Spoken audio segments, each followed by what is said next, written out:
Bismillahirrahmanirrahim. Assalamualaikum warahmatullahi wabarakatuh. Oke sahabat semuanya, selamat pagi, siang, sore, dan malam dimanapun kalian berada. Di video kali ini saya akan menjelaskan tentang sejarah peradaban Islam pada masa Bani Umayyah II. Dalam pembahasan kali ini kita akan membahas 4 inti pembahasan. Yang pertama ialah penaklukan Andalusia. Yang kedua adalah sejarah berdirinya Bani Umayyah II di Andalusia. Yang ketiga adalah pemimpin-pemimpin di Andalusia. Yang keempat adalah peradaban Islam di Andalusia. Masuk ke pembahasan yang pertama, penaklukan Andalusia. Andalusia menjadi wilayah kekuasaan Islam pada masa kekhalifahan Al-Walid bin Abdul Malik. Sebelum ditaklukkan pasukan Islam, Andalusia dipimpin oleh seorang raja yang zalim dan suka menindas rakyatnya, yaitu Raja Rodrik. Dikarenakan perilakunya tersebut, salah seorang gubernurnya, yaitu Raja Julian, meminta bantuan kepada gubernur Afrika Utara yang bernama Musa bin Nusair untuk menumbangkan Raja Rodrik. Sebelum mengirim pasukan, Musa terlebih dahulu meminta izin kepada khalifah terkait rencananya tersebut. Setelah disetujui, Musa mengirimkan sebuah pasukan kecil yang terdiri dari 500 tentara yang dipimpin oleh Thorif bin Malik. Thorif dan pasukannya pun menyeberang dengan 4 kapal yang disediakan oleh Raja Julian dan berhasil menduduki pesisir Andalusia tanpa perlawanan yang berarti. Setelah mendengar kabar tersebut, barulah Musa mengirim pasukan besar yang terdiri dari 7.000 pasukan yang dipimpin oleh Panglima Tariq bin Ziyad. Pasukan tersebut kemudian ditambah 5.000 pasukan sehingga jumlah pasukan Islam seluruhnya menjadi 12.000 pasukan. Setelah menyeberang ke tanah Andalusia, Tariq pun mengumpulkan pasukannya di sebuah bukit yang di kemudian hari diberi nama dengan Jabal Tariq atau yang kita kenal sekarang dengan Gibraltar. Selat yang mereka lalui pun diberi dengan nama yang serupa. Setelah seluruh pasukan berkumpul di atas bukit, Tariq pun membakar seluruh armada kapalnya. Dia pun berteriak dengan lantang menyemangati pasukannya yang kebingungan. Pasukan musuh di hadapan kita, lautan luas di belakang kita. Sekarang kita hanya memiliki 2 pilihan, maju dan gapai kemenangan atau syahid di jalan Tuhan. Dengan semangat yang menggelora, pasukan Islam yang berjumlah 12.000 tersebut berhasil memukul mundur pasukan Raja Rodrik yang berjumlah kurang lebih 100.000. Berkat kegigihannya, pasukan Islam berhasil menduduki beberapa kota besar. Setelah beberapa bulan, Gubernur Musa bin Nusair datang dengan 18.000 pasukan untuk memperluas wilayah Islam di semenanjung Iberia tersebut. Setelah menaklukkan kota Toledo, yaitu ibu kota kerajaan bangsa Gotik, Musa pun mendeklarasikan bahwa bumi Andalusia adalah bagian dari wilayah kekuasaan Bani Umayyah. Kemudian kita masuk ke pembahasan yang kedua, sejarah berdirinya Bani Umayyah II di Andalusia.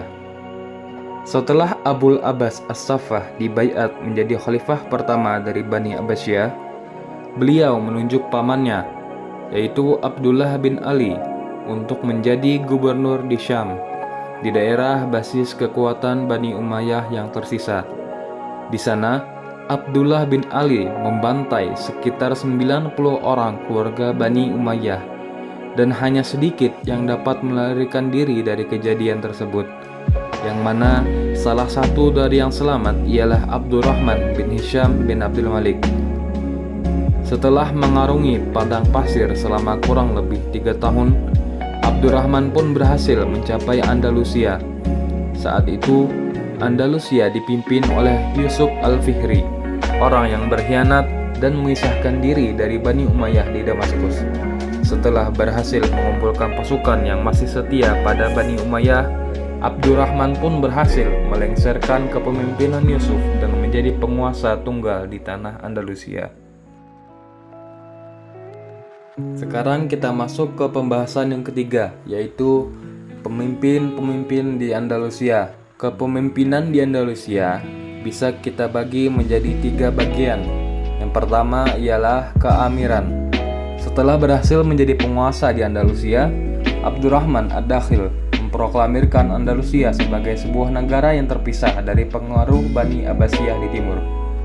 Negaranya dinamakan dengan keamiran Cordoba, dan yang memimpin diberi gelar Amir.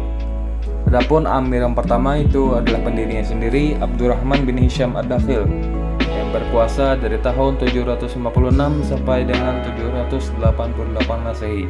Kemudian diteruskan oleh anaknya yaitu Hisham bin Abdurrahman Ar-Ridha dari tahun 788 sampai dengan 796 Masehi. Lalu diteruskan oleh anaknya yaitu Al-Hakam bin Hisham dari tahun 796 sampai dengan 822. Lalu Amir keempat ialah Abdurrahman II, Abdurrahman bin Al-Hakam Al-Awsat, memerintah dari tahun 822 sampai dengan 823 Masehi. Kemudian diteruskan oleh Muhammad bin Abdurrahman yang memerintah dari tahun 823 sampai dengan 886 Masehi. Kemudian dilanjutkan oleh Al-Munzir bin Muhammad yang memerintah dari tahun 886 sampai dengan 888. Kemudian dilanjutkan oleh Amir selanjutnya yaitu Abdullah bin Muhammad Al-Umawi yang memerintah dari tahun 888 sampai dengan 912 Masehi.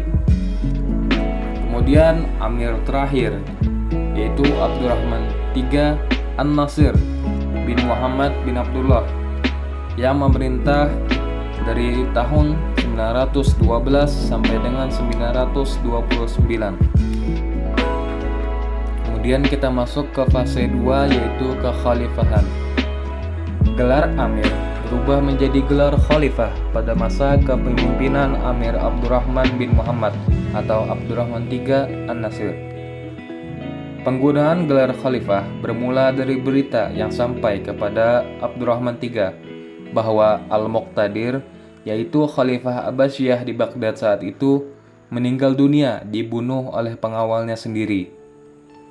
Menurut penilaiannya, keadaan ini menunjukkan bahwa suasana pemerintahan Abbasiyah sedang berada dalam kemelut. Ia berpendapat bahwa saat ini merupakan saat yang tepat untuk memakai gelar khalifah, gelar yang telah lama hilang dari kekuasaan Bani Umayyah selama 150 tahun lebih. Adapun khalifah pertama dari Bani Umayyah di Andalusia ialah Abdurrahman III An-Nasir yang menjadi khalifah dari tahun 929 sampai dengan 961 Masehi. Kemudian Al-Hakam II bin Abdurrahman yang memerintah dari tahun 961 sampai dengan 976 Masehi.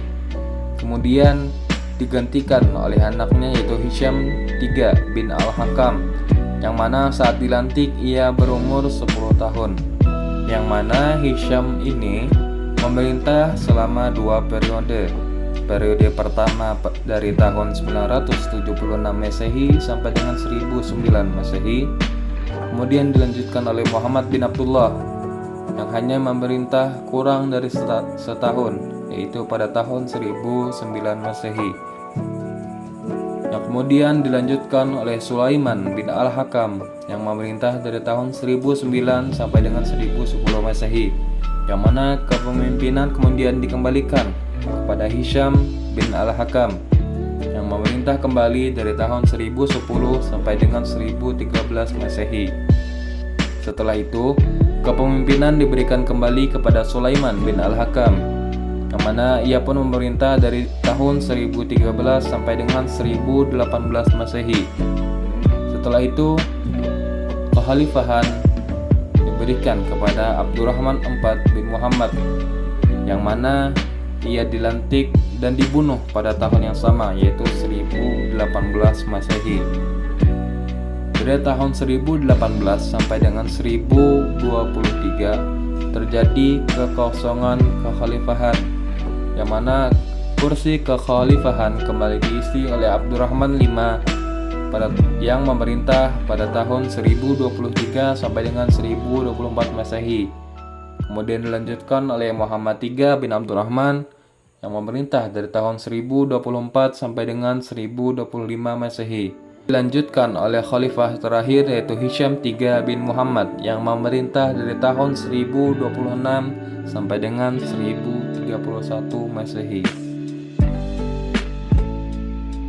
Pada tahun 1031 Masehi, Khalifah Hisham III mengundurkan diri. Sejak saat itu, kekhalifahan di Andalusia terpecah menjadi beberapa negara kecil yang disebut dengan Muluk at-Tawaif, yang terdiri dari Sevilla, Zaragoza, Toledo, Badajoz, Denia, dan Granada. Sejak saat itu, kerajaan Kristen pun mulai menyerang kerajaan-kerajaan kecil tersebut, sehingga tersisa satu kerajaan yang berpusat di kota Granada. Kesultanan Granada berhasil bertahan sampai pada abad ke-14. Sekarang kita masuk ke pembahasan yang keempat, yaitu peradaban Islam di Andalusia. Terlepas dari suasana politik yang amburadul, kemajuan peradaban Islam tetap berjalan. Pada zaman itu, terdapat 3 kota besar yang bersinar dengan terang, yaitu Konstantinopel di Romawi Timur, Baghdad di Irak, dan Cordoba di Andalusia. Salah satu kemajuan peradaban Islam yaitu di bidang ilmu pengetahuan. Universitas Cordoba yang didirikan pada masa Abdurrahman III An-Nasir menjadi gudang ilmu pengetahuan di barat Eropa saat itu. Banyak orang dari berbagai macam latar belakang datang untuk menuntut ilmu di universitas tersebut, mulai dari Muslim Andalusia sendiri, Kristen Eropa, Yahudi, bahkan Muslim Baghdad pun datang untuk berbagi ilmu pengetahuan di universitas ini. Singkatnya, kemajuan peradaban Islam di masa Bani Umayyah ialah sebagai berikut. Terdapat beberapa ilmuwan Islam. Yang pertama yaitu Ibnu Rushd, atau orang-orang Latin, orang-orang Eropa menyebutnya Averroes, yang mana beliau ini ahli di bidang filsafat, akidah, kedokteran, astronomi, dan fikih. Di antara beberapa karya beliau yang terkenal yaitu adalah Bidayatul Mujtahid dan Al-Kulliyah fit Thib. Kemudian ilmuwan yang kedua yaitu Abul Qasim Al-Zahrawi, atau yang dipanggil oleh orang-orang Eropa saat ini yaitu adalah Abul Qasis. Dan beliau memiliki karya tulis yang bernama Al-Tasrif yang sangat terkenal, yang bahkan sampai sekarang dijadikan rujukan oleh universitas yang ada di Eropa sampai sekarang. Kemudian ilmuwan yang lainnya yaitu adalah Ibnu Bajjah, atau yang mana orang Eropa menyebutnya F.M. Pace. Beliau ini adalah seorang ilmuwan yang ahli dalam bidang astronomi, fisikawan, psikolog, dan botanis. Selain dalam keilmuan, terdapat peninggalan arsitektur Islam yang masih bertahan saat ini. Yang pertama yaitu La Mezquita, atau yang lebih kita kenal dengan Masjid Cordoba. Kemudian yang kedua itu adalah di Alhambra di Granada. Terus ada juga The Royal Alcazar yang berada di kota Sevilla. Yusuf Al-Qaidi berkata dalam tulisan artikelnya yaitu Cordova is a beacon of light in the dark age, yang mana artinya adalah kota Cordoba adalah mercusuar cahaya di antara zaman kegelapan Eropa.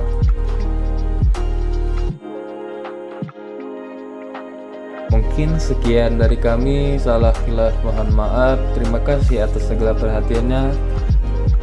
Wa khairul kalam. Assalamualaikum warahmatullahi wabarakatuh.